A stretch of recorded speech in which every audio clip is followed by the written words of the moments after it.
Okay, so this happened. But first, a little backstory. I already told you guys about the homeschool thing. So I was accused officially of espionage, and that is why I homeschool my son now. Yeah. It is among many reasons why we probably will be at some point moving from this town. And I'm not exaggerating when I say this. I kid you not. There is not a day, not a single day that goes by of us living here that my husband and I don't look at each other and one of us at some point in the day says to the other, do you think they're putting something in the water here? I'm serious, okay? People, the way that they act here is just so, it's so ate up. I don't even like to use the phrase ate up, but if that was in the dictionary and there was a picture next to it, it would be of this town. There are some seriously ate up people here. It's almost like they think we're outsiders because we moved here from Austin, Texas, and it's almost as if they just smell us or something and know that we are not from them. You know, like it's Invasion of the Body Snatchers, and, you know, when we go to the grocery store, they all stop and go, oh, you know, like that. This town is like, compared to Austin, I would say this town is trapped in the 90s. It's very 90s here, and they like it that way, and they are gonna hold on to that and just stew in the juices of it forever, okay? That is their plan. We work 2 jobs, so we end up going for a lot of night walks, and one of the reasons that we like to do that here is because at night, most people in this town are asleep. First of all, when I say that, I sound like a total bitch. That's not, I'm not trying to sound bad. I like all people. I'm great with people. I love everybody. I accept everybody. I'm very much like to each his own, whatever, just as long as you're not hurting other people, fine, whatever. But here, they want to be up your ass and in your armpit and in your business, and also there are no sidewalks. Hardly at all here. The only places that there are sidewalks in this town are in parks and next to schools, and every few houses you will see like wishful thinking from home developers who went, well, if I put a sidewalk on this house, there's a sidewalk in this yard, but there's no other sidewalk anywhere else. That sidewalk ends in the next person's yard. Then clearly other houses will also, and no, it didn't happen. So there'll be like one house on a whole block that just has a section of sidewalk in that yard only. It's very strange. But that, or maybe like one section of a street will have a couple of, you know, half of it will have a sidewalk on one side for a little bit. Yay, it's a sidewalk. Oh, no more sidewalk. It's weird. And so there are no sidewalks. There are crosswalks because I think legally they have been forced to put them. There's a crosswalk sign ahead, which doesn't make sense because there is no sidewalk. So you have the white lines painted on the asphalt, and you have the yellow diamond sign with the people, they're walking, but no one in cars understands that information as being there may be people walking here. And so when you step out into the crosswalk, it becomes a carnival game, and they think that you're daring them, you're suicidal and now daring them to try and kill you. That would be a car not stopping at this crosswalk.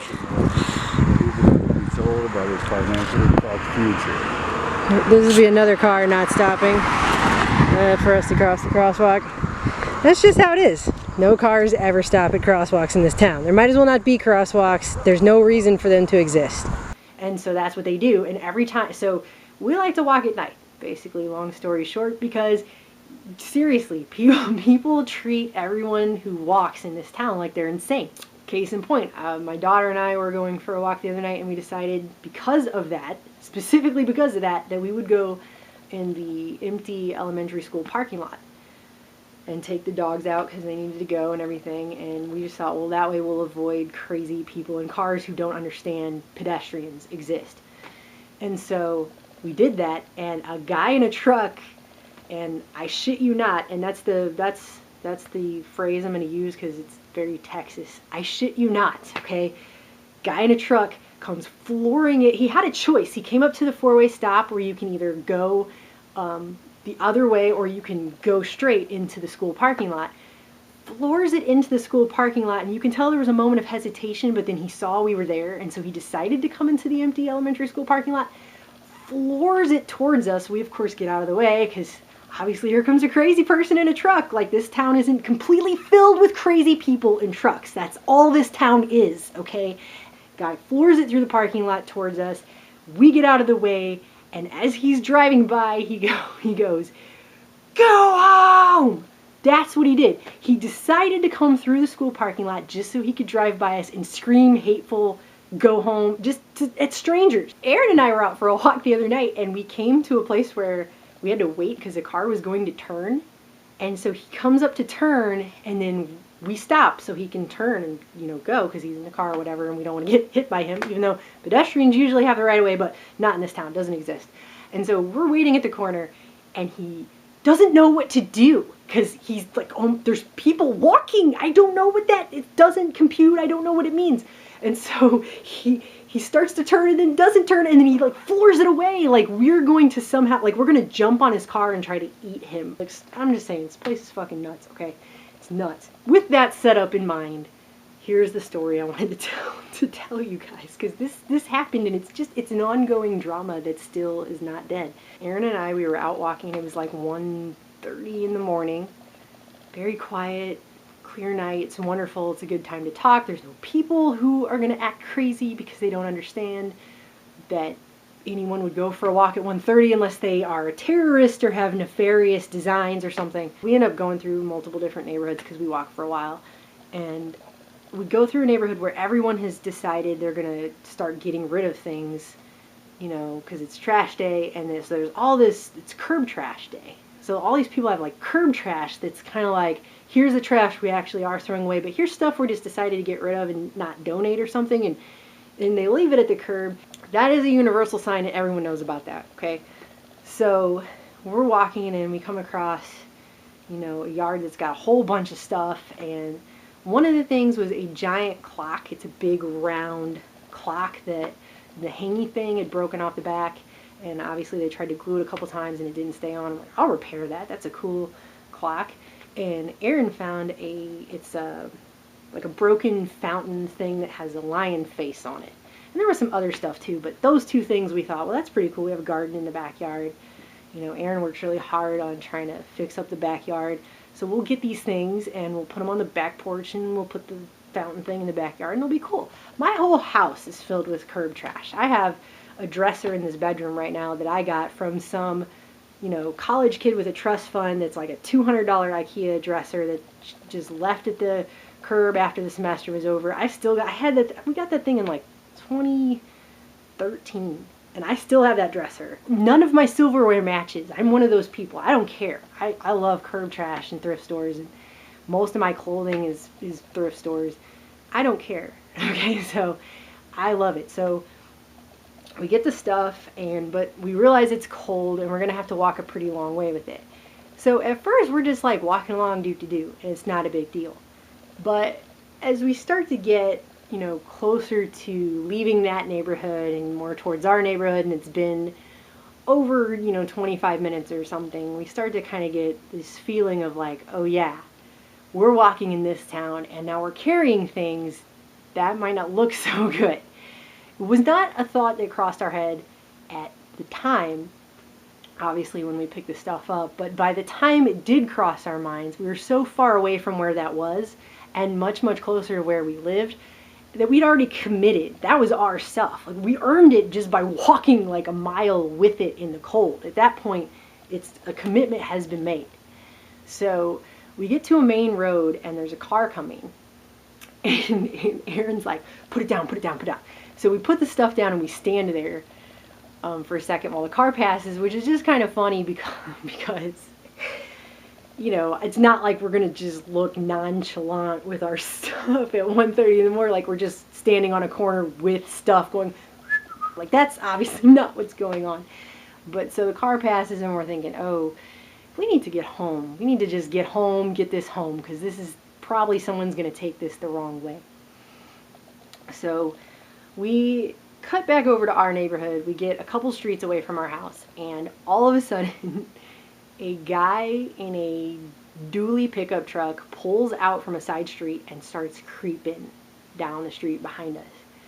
And oh man, I just you know, my immediate, because I know where I live, I understand where this town is. And so my immediate thoughts are Texas Chainsaw Massacre. I get it, okay? I'm thinking, holy crap, we've gotten the ire of a psycho, and he's going to stalk us now with this truck. And that is what happened. He followed us for a long way. And so now we're walking, and Aaron's like, is that guy following us? I'm like, not only is he following us, but are we in Texas Chainsaw Massacre? Because holy shit, you know, this is not good. What do we do? I'm like, well, just keep walking. I mean, we didn't do anything wrong, okay? This is our curb trash that we got from someone left it at the curb. You know, we walked all this way with it. We're committed. That's our stuff, okay? And creeper dude over there, what is he even doing? Why would you even start just following people at 1:30 in the morning in a truck ever? Like, why would you ever be doing that at all? I mean, it's not a cop. I'm not talking about this as a cop. This is some dude in a truck. And every once in a while he revs the engine too, which to me is that's a normal sound when it's daylight outside and birds are twittering and, you know, the wind is blowing through the sunlit trees. That is a nightmare death sound, nightmare fuel sound when someone does it to you at 1:30 in the morning. There's a stranger creeping on you while you're walking down the street. So this is going on now. This is actually happening. My adrenaline is kicking fully in, and my urge was to just take off running. Obviously that's not going to happen because it's freezing cold outside and I'm carrying a very heavy, large item. And then, like, I fight that thought back down with, no, I'm going to keep walking. I earned this thing. I am not doing anything wrong. I have nothing to worry about, which is not sound logic. I've done nothing wrong, so I have nothing to worry about is a fail of logic almost every time. It's not about all you. See, you don't have control over every situation. And so that logic doesn't work. That would only work if you are in control of everything all the time. And obviously I'm not in control of creepy dude and his creepy dually creeping on me 1:30 in the morning in Texas in the dark. And it's just, we're coming towards our house, and of course Aaron's like, don't go, we're not going home. We're not, obviously, and I knew that because I was thinking, we're not going to just walk up and lead the psycho in the truck to our front door. Like, that would not make any sense. So we get to our house and we turn and keep walking. We do not go to our house. And so then it becomes, how long is this going to go on, and what is going to happen now? Because he's still creeping on us. And we get up the block, a couple more blocks, and finally we just step over in front of a truck, and he pulls over because he's waiting for us to pop back out and keep walking.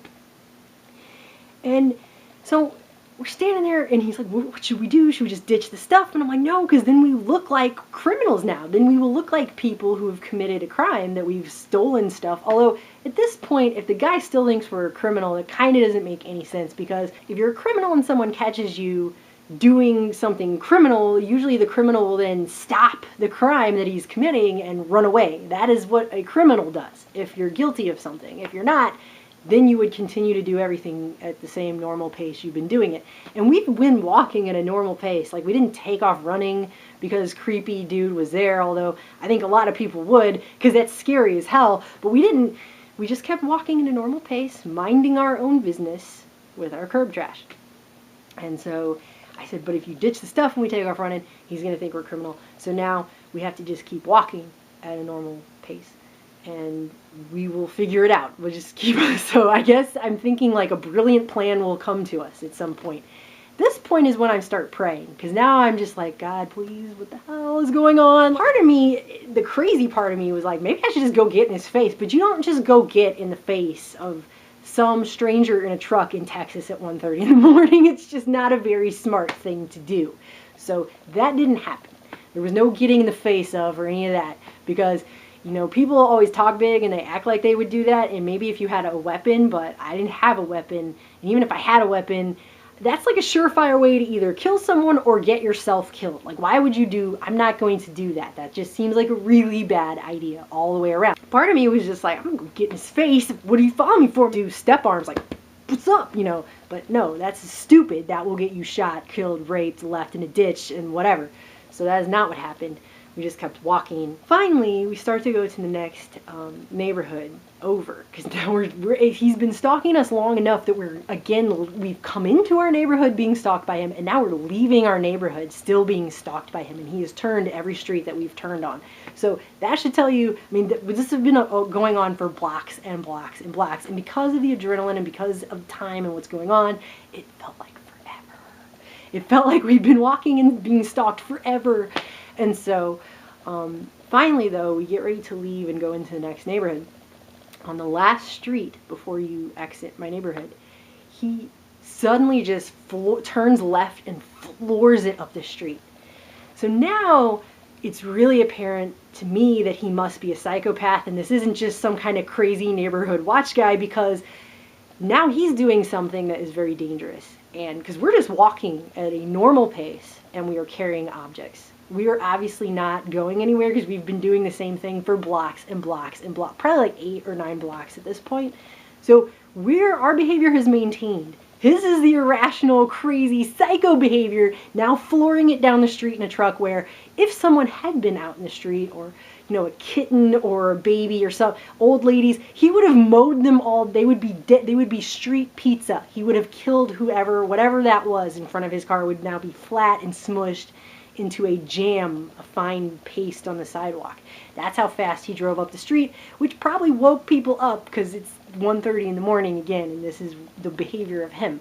So I'm thinking, can't be a neighborhood watch guy, because that's crazy psycho behavior, and that's disrupting and scary for the whole neighborhood, not just us now. So obviously something is really mentally unhinged with that dude.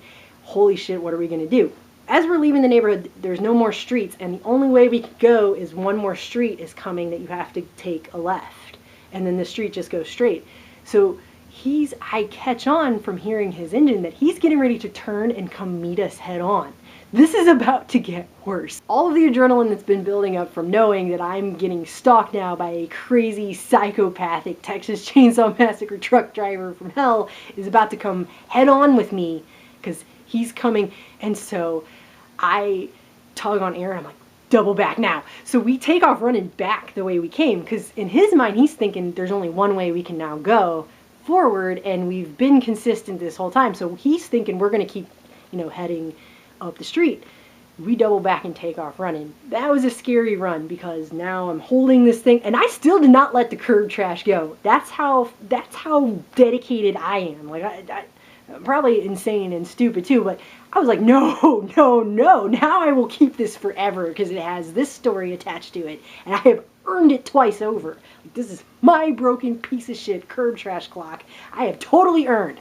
So now we're running to our house, because you can hear his truck, and he's like floors it down that street, and then he in his mind goes, well, they must have gone the other way, thinking we're still heading in the same direction. So he goes the opposite direction of us. Yes. So we have just enough time to run all the blocks back to our house and run through our front door. So we make it back to our house with our curb trash intact. We are not raped and killed or cannibalized, you know, by Jim, Bubba, John, Natty Light guy in the truck or whatever, right? Soon as we get in the door, soon as we get inside, a cop comes down the street, searchlighting the entire area, all the houses and everything. Bubba John called the cops. So he was a community watch guy. That is how crazy the people are in this town. You have to be afraid of the community watch, not the people in the town they are watching. These people are being fed a steady diet of mainstream media fear porn, and they're all just all the time amped up for something to happen. And so you have actual people around here who are inventing crimes and criminals in places where there are none.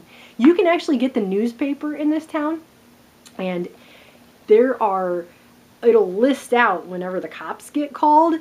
Almost every cop call is like suspicious car, suspicious person. Somebody is calling the cops an average of 4 times a day, 5 times a day in this small town. We are a small town. Hardly anything happens here. They're calling the cops several times a day to say they've seen suspicious things. So they're always calling the cops all the time. Nothing, because hardly anything is freaking happening in this town. Seriously, we have more cops than is probably necessary in this town. because all the time you see them sitting and watching people drop their kids off at the school and stuff, because they don't have anything else to do. Because we live in a small town where nothing happens. But people in trucks like to drive around and terrorize people, like Mad Max Beyond Thunderdome, but set in the 90s, okay? So without the cool mutants or any of that, it's just Bubba John in the truck being a scary person, thinking in his screwed up head that he's doing the good thing when he's actually the psychopath that people are afraid of. And if there's a community watch, it should be for him. So the cop circles the block, like 3 passes. The cop circles this block, searchlighting everyone's house at 1:30 in the morning to find the people who were walking around with the broken clock and the broken little fountain thing, walking at a normal pace, minding their own business. That's what the cop is looking for, you know, which in modern day America can get you shot. So Dooley guy, after the cop comes, he keeps driving around too, because he's gonna find him. He's gonna get the bad guy. I don't know what would have to happen for me to actually call the police in modern America, but if I had, it would have been on the truck guy, because he's scary as hell. What the hell is wrong with... Obviously, the guy is unfreaking hinged, okay? He will be the reason someone gets hurt and killed in this town, not the crime he's supposedly fighting. A week after this happens, it's freaking cold. It's like freezing. The puddles in my backyard are frozen. I could ice skate on them. That's how cold it is outside. And I go outside just to put the trash at the curb because it's trash day and I had some stuff. And I look down the street and I look up the street and I notice there are people in trucks at 12:30 in the morning just sitting in the dark in their trucks up and down the street. Probably because of us. They're looking for us. So now we have a community watch crew sitting in their car, sitting in their trucks at 12:30 in the morning in the freezing cold, waiting for the walking people who were carrying stuff at night. That's the town that I live in. Here's the punchline. I've had some back issues this year, and I've been going to the chiropractor. And the chiropractor in this town is actually very cool. He does not seem like he is from this town. It's kind of, he's like one of those rare gem of a people that ends up here and you're like, well, you don't seem like you're from here. He tells me that his wife, because I said, I don't remember how the conversation got started, but I said something like, oh, because he always asks me if I've been keeping up with walking because it's so good for you or whatever. And he says, I was like, I haven't actually been going for a walk now for a couple weeks. And he goes, oh, is it because people are carrying stuff at night? What? Like, what? What? Wait, whoa. Okay, I go, I have a story to tell, but first, you tell me your story first. I want to hear your story first. Turns out, this town has a community watch group on Facebook where they go and post suspicious things on the Facebook. Now, I don't want to join it because I don't want to give them access to any of my information on Facebook. But anyway, the group exists. And they're like, from the stories that I've been told from multiple people who do live here, they are like the Reno 911, but community watch. Like, if they had their own reality show, it would be that hilarious. It would be like the train wreck you can't look away from. So I now have found out, have been splattered all over the community watch Facebook warning. There's people walking around at night suspiciously carrying things late at night. So that's it. So that's what happened. I now am somewhere on Facebook in a community watch group because I dared to carry stuff around at 1:30 at night. So since I've lived here, I've been accused of espionage officially, and I have now had the cops called on me for not doing anything wrong at all. And the community watch group has spread all the information everywhere about the scary people who walk around carrying things at night. That's what they talked about. There were people carrying things late at night. Last time I will ever be picking up curb trash in this town at night, ever. And actually, I haven't gone for a walk at night since this happened in this town, which is sad because I had previously been doing it almost every night for 3 years, and now I have actually decided that if I want to go for a walk at night, I'm going to drive to another town and do it. This is the town that I live in. This is why we're probably going to have to move, because it's, like I said, there's got to be something in the water, okay? In the water. It's pretty sad, isn't it?